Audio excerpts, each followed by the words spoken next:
Hi, I'm Robert from Bishop Sammy Cycles here in Victoria and our shop in Vancouver. And right now what we're going to talk a little bit about is maintaining your cargo bike at home. In this video, what we're going to talk about is kind of best practices for you to get the best life out of your bike and to not end up in the shop unexpectedly.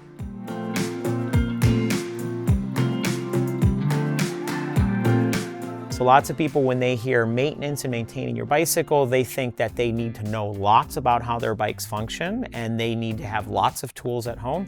And really with a basic Allen key set and soap and water and a bike pump, you're probably gonna be able to do everything you need to do at home. All your bikes came with a manual. That manual is gonna tell you what to do for your pre-ride checklist. And that might sound intimidating, but pre-ride checklist is really just taking a look at your bicycle and making sure it looked like it did when you rode it yesterday. And the first thing you're gonna do is check your air pressure in your tires. You may not need to do this every day, but giving your tires a squeeze and at least feeling that there's still air in there is important to make sure you don't have a flat. You do need to actually check the pressure of the tire on regular intervals.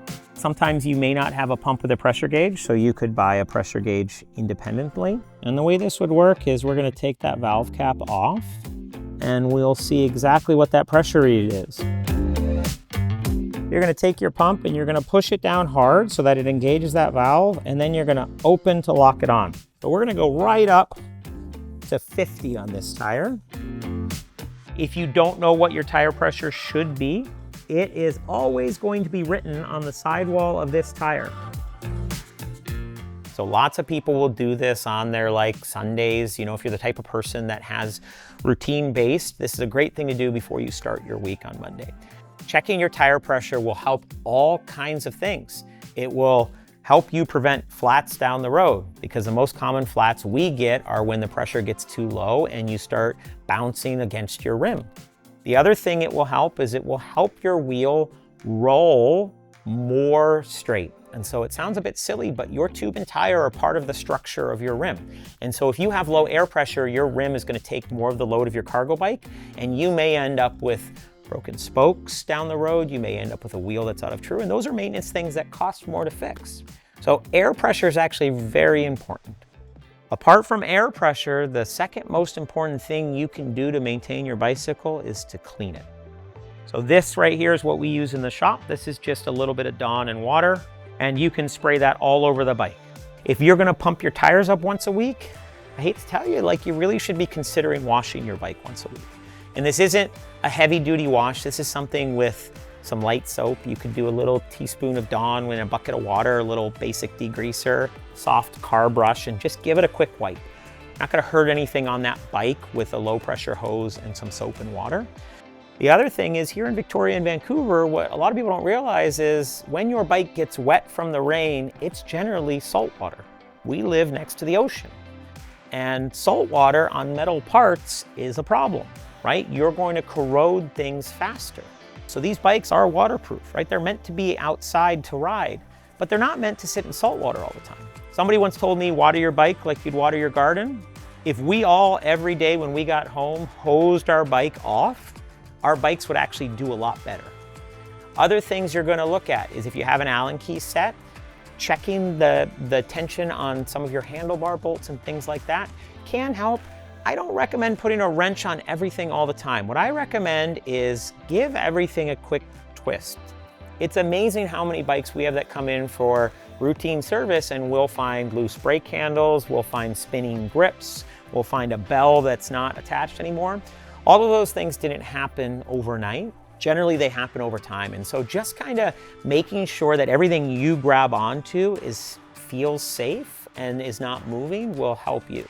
That Allen key set works to snug those up if they're loose. Taking a look at your handlebars, making sure they're still straight, and then kind of just looking through your whole bike from front to back. The thing you need to know is what your bike is supposed to look like, so you know if something has changed. And that's the most important piece, because generally those differences can be caught early before they become a problem down the road.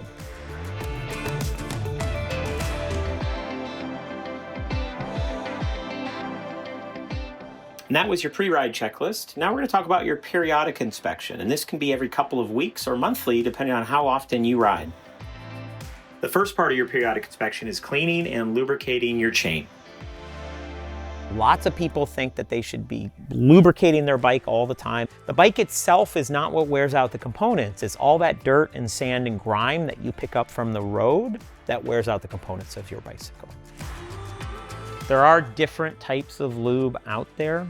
Generally, most people use what's called wet lube. It goes on wet, it drips off, it stays wet. Wet lube is best for wet conditions, but it's what I use year-round because it's the easiest to apply. You can apply it when you need it. The downside of wet lube is it will attract dirt. And so if you apply it on a dirty bike, you're going to create a nice paste that's going to really gum up all of your drivetrain. The other type of lube is dry lube. Lots of people think dry lube's because it's dry outside, and that technically is true. But most dry lubes are wax-based, and so you need to apply it 2 to 3 hours before you want it to work. And it will set up and flake off over time, so it needs to be reapplied more often. When you are applying lube to a chain like this, you need to remember that you're not lubricating the whole chain. Each one of these little loops is a bearing or a bushing, and that's what you're lubricating. So in theory, your goal is 1 drop per a bushing. E-bikes, unfortunately, don't have the ability to pedal backwards, which is what you would do on a regular bike. So you may have to apply a section at a time by lifting the back wheel up, setting it down, applying lubricant, and then doing that again. Chains wear out much faster on e-bikes because you're much stronger when you have a motor. And lots of people on e-bikes don't shift gears like they should, which means you're over-torquing that chain and stretching it prematurely. If you have a chain and cassette on your bike, having a chain tool where you can check the wear of the chain could help you save money in the long run. So I would put 1 hook in first, the second hook in, and then this is my gauge. And then if I put a little bit of pressure on the back here, then I can pivot the 3 in. You can see my 3 won't pivot in at all.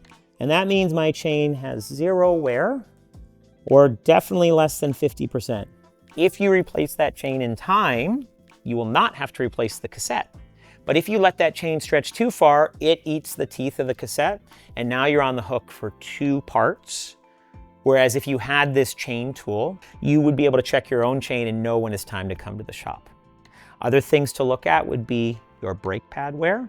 So generally on a belt drive bicycle, the #1 maintenance item you're gonna have to go to a shop for is brake pads. And we often get asked, when do I know my brake pads are worn out? So all the bikes we sell have hydraulic disc brakes. A hydraulic disc brake has a caliper, and inside that caliper are some pistons that push brake pads. The brake pads have backing plates that are typically a different color from the pad material. So this set happens to be blue. And you can see I have a blue backing plate, and then I have some material in front of the backing plate before the rotor, which is that disc it squeezes on. Once all of that material is gone, it means my brake pad is 100% worn out. We obviously don't want to go that far, but if we made this part of our weekly checklist where we took a look in these calipers, we would be able to know when to schedule maintenance. So we've talked about maintenance on a couple of different bicycles, and I wanted to point out this bike specifically because, like a lot of the cargo bikes we sell, it has a unique drive system. It has what's called a belt drive. So unlike a chain, it's not going to stretch over time, and it can last 3 to 5 times as long as a chain. So you really can get more life out of it. So belt drive bikes can be lower maintenance. They don't require any grease. In fact, you shouldn't grease them unless you have been instructed otherwise. And they're not going to necessarily wear out your drivetrain in the same way in the same period of time. So the things you want to know about your belt drive when you look at it for maintenance is cleaning is going to be even more important, which I know is kind of the worst. But you can see most belt drives, the underside of them, they've actually made them not black. And they've done that intentionally so that you know when your belt is filthy. And so we'll have lots of bikes that come in and people say, oh, there's something wrong with my motor because it's making noise and it's grinding or it's squeaking or it's creaking. and people automatically assume it's their drivetrain or motor. And more often than not, it's actually just a dirty belt. And so getting in here with soap and water and a brush can really help. And the nice part about having this be a different color is that we know when it's clean. Checking your spokes is an important part of your periodic inspection. This can be done by squeezing your spokes evenly and going all the way around. And this will allow you to know whether you have uneven tension or if a spoke has broken. Broken spokes are more common than you might expect on these heavy cargo bikes. If you find low spoke tension or a broken spoke, it's important to book in with your bike shop as soon as possible. These are all the general things to do at home. This is preventative maintenance, and you can hear it's not very complicated. Lots of people ask us about the motor and the battery and things like that. Those two components are sealed and smart. Your battery generally won't overcharge itself, especially on the bikes we sell. Now, that's not universal across the board, but our batteries, our motors, our chargers all have battery management systems, which means that will help take care of that battery health. The motor itself is a sealed unit. There is nothing for you as a user to maintain there. There is further maintenance to understand on these bikes. This is not a catch-all be-all. These are the basic things you should do at home to extend the life of your cargo bike. That's it. Sounds pretty straightforward, but these are things that if you do these regularly, you will get more life out of your bike, and you'll have a better understanding of when to schedule time in at the shop for that more advanced maintenance. If there's other questions, there's lots of resources online here. You can always stop into the shop and we can help you with some of those tools we talked about. If you have questions about how those motors function, check out one of our other videos below.